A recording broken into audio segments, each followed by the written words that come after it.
Hello everyone, today I will be discussing Charlie Morningstar from Hazbin Hotel. Charlie is a tall and slim-built, white-skinned hellborn demon standing at over 6 foot, around 6.5 feet tall. She has long, ankle-length blonde hair with thin, light coral streaks on the parallel blonde highlights, which is usually tied into a twice-banded, low ponytail by 2 black hair ties. Her hair also features bangs that are flipped to the left side and ends with a curl. Her eyes sport light yellow sclera and red irises and have thick eyelashes and gray eyelids. She has black lips and rosy red cheeks, which VisiPop has mentioned taking inspiration from dolls and marionettes. Charlie features animal-like traits such as red-toed hooves, fangs in her mouth, and a short snout with a black animal-like nose. Her fingernails are black and pointed.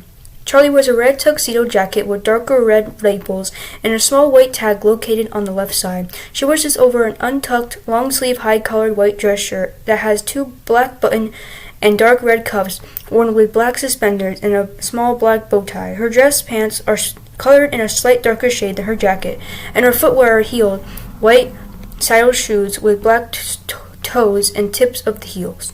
Charlie is compassionate and empathetic to a fault, feeling generously upset at the idea of harm coming to others. Although she isn't unaware that hell is populated with souls that have committed egregious acts in their living lives, she still views their yearly extermination as a senseless waste and makes it her personal mission to help them avoid it via self-betterment and eventual redemption, something she is seemingly alone in believing is possible.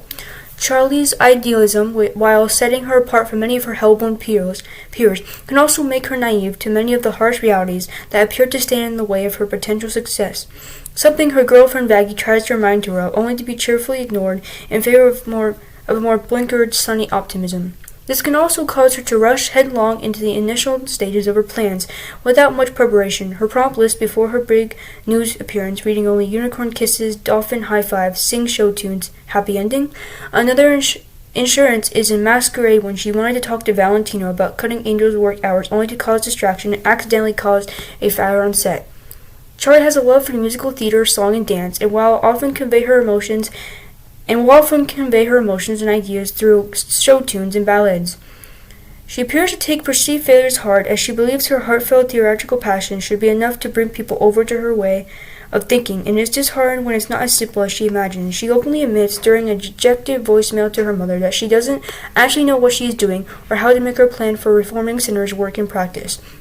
Despite being sweet and lacking street smarts, this doesn't make Charlie a pushover or stupid. When people insult her or openly mock her ideals and plans, she has no hesitation in standing up for herself or even rolling up her sleeves to physically fight back. When she witnessed Valentino abusing Angel, Charlie got furious to the point of turning into her demon form, but was stopped by Angel.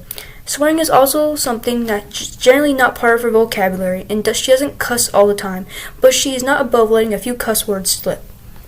Charlie also displays some grounding in her idealism, understanding that not all demons can be redeemed, or even likely to change for the better. She displays sensible hesitation when confronted with an ambitious deal from Alistair, the notorious radio demon, refusing to shake his hand and using her status to make demands of him, albeit with some sheepishness. She also admits that Adam is an asshole and how heaven doesn't listen to her pleas. Charlie is also a believer of second chances and mercy, like in The Radio Killed the Video Star. When she found that Serpentis was acting as a spy for the V's, Charlie was the only one willing to give him a second chance when he was caught and regretful for what he had done. And the show must go on. Despite hating Adam, especially after he vaporized Serpentis, Charlie was willing to give him mercy when Lucifer was beating him and about to kill him, hit him with a fireball.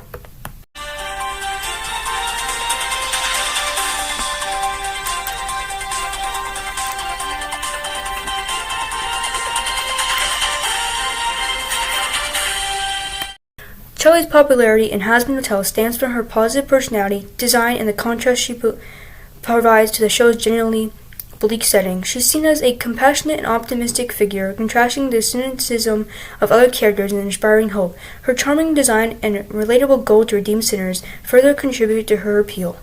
Some viewers dislike Charlie in Hazbin Hotel due to her perceived flaws in her character development, lack of audience investment in her mission, and inconsistencies in her actions. Some find her overly optimistic, naive, and manipulative towards Vaggie. Additionally, some argue that her mission lacks the needed stakes and depth, and that her initial optimism is not rewarded by the show. At first, I didn't like Charlie very much. I don't like overly cheerful characters, and Charlie just didn't sit with me. But after watching the show for a while, I came to warm up to her, and I adore her. Don't get me wrong, I still get annoyed when she is naive, but I understand that she wants to see the good in people. I do the same thing when it comes to my bad boys. Stay tuned for the next news report where I discuss Harry Hollinger from The Residence.